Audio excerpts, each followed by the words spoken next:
Hey everyone, I'm Maddie and I'm here today with Chelsea Lee, and we're here to talk to you about what it's like to be an agent, part 2, Buyer's Edition. Yes. I think one of the first things I kind of want to talk about today is before, any of the process begins where you get the house under contract and that process starts, I want to take a look at how it starts way before that. Mm-hmm.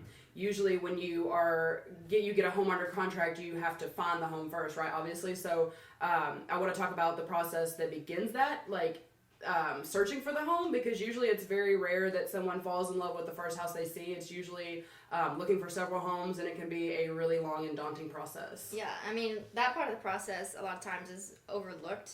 I mean, I have a client who we've been looking for a home for a year and a half, going on 2 years now, Yeah. which happens. It's Sure. not, I mean, they just haven't found the house that really works for them, the one that they just fall in love with. Yeah. But meanwhile, we're driving to these showings, an hour and a half.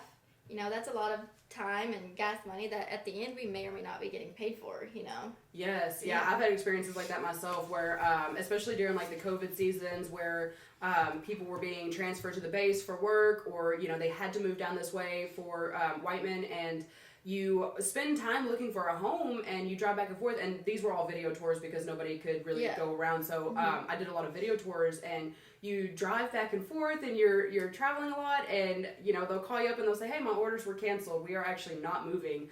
In those instances, you don't make it to closing. So if you don't make it to closing, you don't get a commission, so you don't see a dime from the work that you do. But one thing I think is important to note about that is, even though you're not getting technically paid in monetary compensation, you still gain a lot of knowledge and experience, because even the scheduling process can kind of be a little bit tough if you're having to navigate, and you need to learn the maps, and if you're having to travel a lot. Yes, maps are very important, for sure. Yes. You definitely have to have your map laid out, especially if you're doing multiple showings a day. You're going from city to city to city, and sometimes neighboring cities, and you've just done a huge circle if you're not prepared, so you really have to plan your day and map it out so you can avoid potentially wasting time. Yes. Yeah.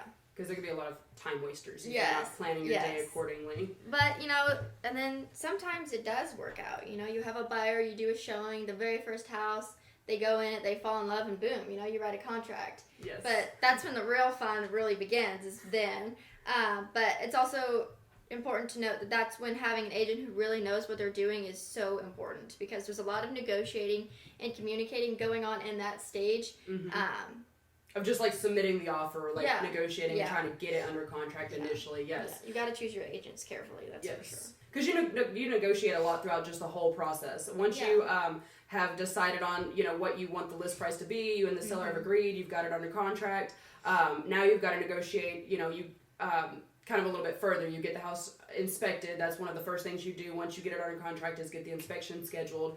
And at that point, you know more about what repairs need to potentially be made, or if there's pricing, any kind of negotiating at that point. So you generally repairs and stuff like that. Did you have a flashback? I had a cold chill. Sorry. Yes, but I think experience a traumatizing experience. But speaking of traumatizing experiences, raise your hand if you've ever been personally victimized by an appraisal. Yeah, technically. I'm just teasing. I've actually never had a bad experience with an appraiser, thankfully. Thankfully, yes. Yeah. I think in those situations, when it comes to the appraisals, it's usually, I haven't personally had any issues with an appraiser or an appraisal, but in those cases, you might have additional repairs that need to be made, or pricing issues, whether it be too high or too low. And at that point, you do have to maybe negotiate a little bit further. So it ties into you need a strong negotiator when you're doing that's deals. When having an agent who really knows what they're doing is so important. And we here at Homes by Darcy pride ourselves in our knowledge and our ability to negotiate and advocate for our clients on their best behalf. So And so if you guys know anybody that is interested in buying or selling real estate, you can give us a call. Our information will be in the description below. Thank you so much for joining us on this video, and you guys have a great day.